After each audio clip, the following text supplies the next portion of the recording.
Hello అండి, మహా Avatar Narasimha cinema మీకు అందరికీ తెలిసిందే. Without any expectations, without any proper promotions వచ్చేసింది. కానీ సూపర్ హిట్ అయిపోయింది సినిమా. ఎందుకు సూపర్ హిట్ అయ్యిందో అది మనం ఇవాళ డిస్కస్ చేద్దాం. ఆల్రెడీ లేట్ అయిపోయింది కాబట్టి మేము రివ్యూ లాగా కాకుండా ఒక అనాలిసిస్ లాగా ఇద్దాం అనుకుంటున్నాము. సో పాయింట్ బై పాయింట్ వెళ్ళిపోదాం. ఫస్ట్ పాయింట్ మేము అనుకునేది అంటే స్టోరీ. సో స్టోరీ మీ అందరికీ తెలిసిన స్టోరీయే కదా, చిన్నప్పటి నుంచి మనకు తెలుసు. ప్రహ్లాదుడి స్టోరీ, హిరణ్యకశిపుడి స్టోరీ. కాకపోతే స్టోరీలో ఏంటి అంటే బ్యాక్ స్టోరీస్ చూపించారన్నమాట ఈ మూవీ స్టోరీలో. సో ఆ బ్యాక్ స్టోరీస్ కొంతమంది తెలియకపోయి ఉండొచ్చు. బేసిక్గా వరహాస్వామికిను అవతారానికిను ఇంకా నరసింహస్వామి అవతారానికి ఏదైనా లింక్ ఉందా, అది నాకైతే తెలియదు. మీకు ఏమైనా తెలిస్తే కమెంట్లో పెట్టండి. సో అలాంటి కొన్ని చాలా వరకు మనకి తెలియని విషయాలు కూడా ఈ స్టోరీలో చూపించారు. సో అదొక ప్లస్ పాయింట్. సో ఇందులో ఈ స్టోరీ కూడా ఎలా అనిపించింది అంటే, నాకు నరసింహస్వామి స్టోరీ అనగానే ఆటోమేటిక్గా మనకి పిల్లలకి చూపిస్తే బాగుంటుంది. ఇలాంటివి ఎప్పుడు జనరల్గా నరసింహస్వామి అంటే ఎప్పుడో ప్రహ్లాద్ చూసాం, దాని తర్వాత ఏమీ చూడలేదు నేనైతే.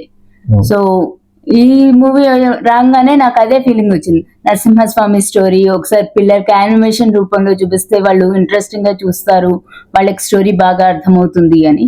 దట్స్ ఎ గుడ్ కాన్సెప్ట్, నాకు చాలా బాగా నచ్చింది. సెకండ్ పాయింట్ అదే మాది, ఫార్మాట్. సో బేసిక్గా ఫార్మాట్ అంటే ఏంటంటే, ఇప్పుడు ఆల్రెడీ మనకి తను చెప్పినట్టు భక్త ప్రహ్లాద సినిమాలు ఉన్నాయి. సో ఇప్పుడు జనరేషన్ వాళ్ళు మేబీ పాత సినిమాలు ఏమేమి చూస్తామని చూడకపోవచ్చు.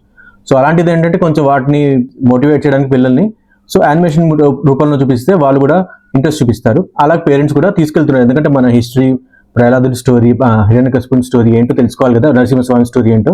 సో అది తెలుసుకోవడానికి కోసం పిల్లలు కూడా తీసుకెళ్ళి వాళ్ళు చూపిస్తే వాళ్ళు కూడా యాక్చువల్గా బాగా అర్థమవుతుంది. సో అది మంచి కాన్సెప్ట్. ఫస్ట్ అయితే వాళ్ళు యాక్చువల్గా రియల్ టైం మూవీ తీద్దాం అనుకున్నారు, కానీ వాళ్ళు యానిమేషన్కి వెళ్ళారు. కానీ యానిమేషన్ వెళ్ళడం చాలా మంచి డెసిషన్. నాకైతే అది బాగా అనిపించింది. పిల్లలు కూడా చాలా బాగా కనెక్ట్ అవుతున్నారు. అవును. సో దానికి ఇంకో రీజన్ ఉంది యాక్చువల్గా. మాదే థర్డ్ పాయింట్, అదేంటంటే బడ్జెట్. సో బడ్జెట్ ఏంటంటే యాక్చువల్గా ఇది 6 crores బడ్జెట్ ఎంతో మినిమల్ బడ్జెట్లో తీశారు.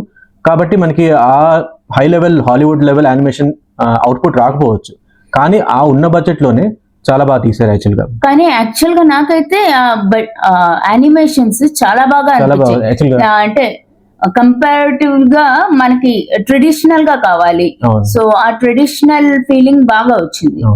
దట్టు ఏంటంటే ఇప్పుడు దాకా మేబీ ఇండియన్ సినిమాలో అంత హై లెవెల్ యానిమేషన్ మనం చూసి ఉండకపోవచ్చు.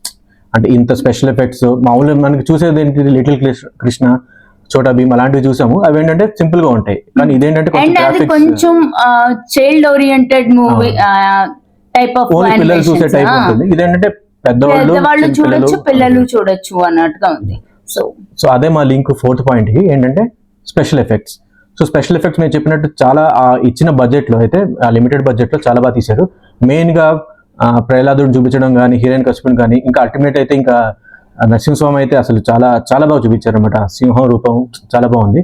మనకి సినిమాలో అయితే కొంతే ఉంటుంది యాక్చువల్గా ఏ సినిమాలో చూసుకున్నా, కానీ ఇక్కడ లాస్ట్ 30 minutes ఉంటుంది. అది సూపర్బ్ అనమాట. ఇంకా నరసింహస్వామి లీనం అయిపోతాం యాక్చువల్గా, అంత బాగా చూపించారు. ఇంకా మా లాస్ట్ పాయింట్ ఏంటంటే timing of the movie, A time release చేశారు. సో బేసిక్గా యాక్చువల్ కొంచెం రిస్కే తీసుకున్నారు. ఒకవేళ కన్నడ ఇండస్ట్రీలో నాకు తెలియదు, మేబీ వేరే మూవీస్ ఉండకపోవచ్చు, అక్కడ టైమింగ్ ప్రాపర్గా ఉండొచ్చు. కానీ ఇక్కడ తెలుగు ఇండస్ట్రీ కానీ హిందీ ఇండస్ట్రీలో వేరే మూవీస్ వచ్చాయి ప్యారల్గా. కానీ అడ్వాంటేజ్ ఏమైందంటే ఆ మూవీస్ అంత బాగా పబ్లిక్ రిసీవ్ చేసుకోలేదు. సో దానివల్ల ఈ మూవీకి అడ్వాంటేజ్ అయింది. సో ఆ కలెక్షన్స్ దీనికి యాడ్ అయ్యి ఆ మూవీస్ బాగా ఆడుంటే ఆడియన్స్ డివైడ్ అయ్యేవారు, కలెక్షన్స్ తగ్గేవి అట్లీస్ట్ తెలుగులో అయితే, హిందీలో అయితే. సో కానీ ఇక్కడ ఆ కాంపిటీషన్ లేకపోవడం వల్ల, అంటే ఆ సినిమాలు ఆడకపోవడం వల్ల మంచిదైంది యాక్చువల్లీ. ఇలాంటి సినిమాలు ఆడడమే మనకు కావాలి మెయిన్గా. సో అవైతే మనం రెగ్యులర్ చూసే మూవీస్ ఆడకపోయినా ఓకే, కానీ ఇలాంటివి ఆడితే ఏంటంటే వాళ్ళు కూడా ఇంకా ఇంట్రెస్ట్ వస్తుంది ఇలాంటి మూవీస్ తీయాలని. ప్లస్ పిల్లలు కూడా ఇంకా ఇంట్రెస్ట్ చూపిస్తారు, ఇంకా నెక్స్ట్ అవతారం ఏంటి అని వాళ్ళు కూడా చూస్తూ ఉంటారు అనమాట అంత దీంతో. సో ఇప్పటిదాకా అయితే నాకు ఇవన్నీ ప్రోస్ లా అనిపించాయి.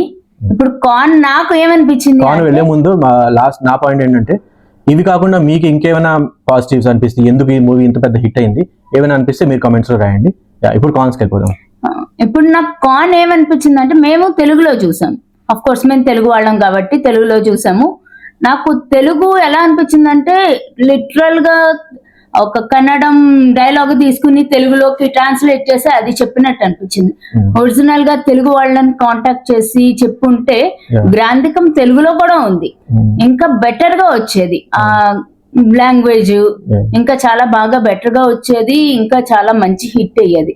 ఇది జస్ట్ సజెషన్ నాకు. మేబీ నెక్స్ట్ తీసే మూవీకి వాళ్ళకి మంచి ఒక తెలుగు Yeah, పర్సన్ ని కొంచెం- పట్టుకుంటే యా మంచిగా డైలాగ్స్ తీసుకున్నారు అంటే ఇంకా చాలా మంచి హిట్ అయ్యే ఛాన్స్ ఉంటుంది. బేసిక్గా నేటివిటీ ఇంకా పెరుగుతుంది. Mm. సో బేసిక్గా మనకి తెలిసిందే ఇదే, వాళ్ళు యాక్చువల్గా కన్నడలో అనుకున్నారు, తర్వాత మల్టిపుల్, ఎందుకంటే హోమబుల్ ఫిల్మ్స్ వాళ్ళు అన్ని లాంగ్వేజ్లో తీస్తారు కాబట్టి దీన్ని వేరే లాంగ్వేజ్లో యాజ్ యూజువల్ డబ్ చేశారు. అంటే వాళ్ళు మేబీ డబ్ చేసేటప్పుడు డైలాగ్స్ బాగానే ఉన్నాయి, డైలాగ్స్ బాగాలేదు అనట్లేదు, తను చెప్పినట్టు కొంచెం nativity Kannada side- missing Kannada వైపు వెళ్ళింది. లిటరల్ గా ఇంతకు ముందు తమిళ మూవీస్ లో ఎలా అలాగే ఉంటుందో ఉండేది. అలాగే లిటరల్ గా ఆ డైలాగ్ ని తీసుకొచ్చి తెలుగులో కన్వర్ట్ చేసి అదే పాటలు కింద పెట్టడము, అదే డైలాగ్స్ కింద పెట్టడము.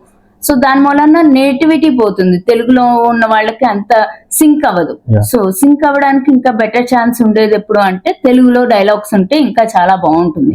అండ్ పాటలు కూడా ఉన్నాయి చాలా, దీంట్లో 4-5 పాటలు అవి కూడా చాలా బాగున్నాయి. యాక్చువల్ వింటూ ఫస్ట్ పాట నాకు నచ్చింది, last but one I think ఆ పాట కూడా నాకు నచ్చింది. పాటల్లో కూడా ఇదే Yeah, బాగా అది అనిపించింది. ఉంది, కానీ అంటే భక్తి పాట మనకి బాగుంది, అంటే లీనం అయిపోతున్నాం. కాకపోతే ఏంటంటే కొంచెం కన్నడ భక్తి పాట లాగా అనిపిస్తుంది. కాకపోతే తెలుగు లిరిక్సే కానీ మనకి కొంచెం ఆ ఫీలింగ్ వస్తుంది. కానీ అది మెయిన్ మైనస్ కాదు, తను చెప్పినట్టు మెయిన్ మైనస్ మైనస్ కొంచెం అని కాదు, మైనస్. ఇది సజెషన్ నాకు. Suggestion. నెక్స్ట్ టైం వాళ్ళు తీసేదానికి ఇది కొంచెం చూసుకున్నారు అంటే ఇంకా బెటర్ గా ఆ మూవీ వస్తుంది, తెలుగులోనో తమిళ్లోనో నేటివిటీ వస్తుంది. సో దట్ అక్కడ ఉన్న ఆడియన్స్ బాగా రిసీవ్ చేసుకోగలుగుతారు ఇంకా బాగా. ఆబ్వియస్లీ ఇప్పుడు తెలుగు ఆడియన్స్ బాగా రిసీవ్ చేస్తున్నారు కాబట్టి వీళ్ళకి ఉన్న బడ్జెట్ లో వీళ్ళకి కలెక్షన్స్ చాలా వచ్చాయి. సో నెక్స్ట్ మీకు ఆల్రెడీ కొంతమంది తెలిసి ఉంటుంది, నెక్స్ట్ అవతారం పరశురామన్ అవతారం. సో అది రాబోయే సినిమా. అలా డైరెక్టర్ అనుకుంది అంటే 10 years లో వేరియస్ 5-6 అవతారాలు తీద్దామని వాళ్ళ plan. So maybe next next పార్ట్కి వాళ్ళు ఇదైతే చూస్తారు అనుకుంటా, నాకు తెలిసి కొంచెం నేటివిటీ తీసుకోవడానికి ట్రై చేస్తారు.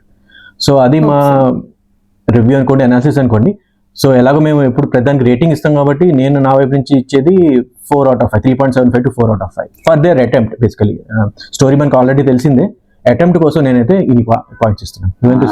నేను రేటింగ్ ఇవ్వదలుచుకోలేదు, ఎందుకంటే ఇది బేసిక్ గా వచ్చి 2 weeks అయిపోయింది. ఇప్పుడు మా అనాలిసిస్ వింటున్నారు అంతేగాని and I don't want to rate. That మీకు ఆల్రెడీ తెలుసు ఈ సినిమా బాగా ఆడుతుంది కాబట్టి జస్ట్ నా ఒపీనియన్ చెప్పాను, నా రేటింగ్ ఎలా ఉంది అనేది.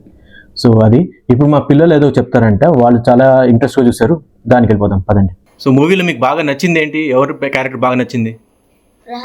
ప్రహ్లాద మీ ఫేవరెటా? ఓకే. నీకు అయ్యా నా నరసింహస్వామి చూస్తే భయపడ్డారా? భయమే లేదా? Very good. సో ఫైనల్గా మీరు రేటింగ్ ఇచ్చేస్తారా? నువ్వెంత ఇస్తావు హాన్? 5.5 out of 5. బో నువ్వు? 5.100 out of 5. 5.100 అక్కడ ఉంటుంది, 5/5. 5.100 out of 5. సరే ఓకే.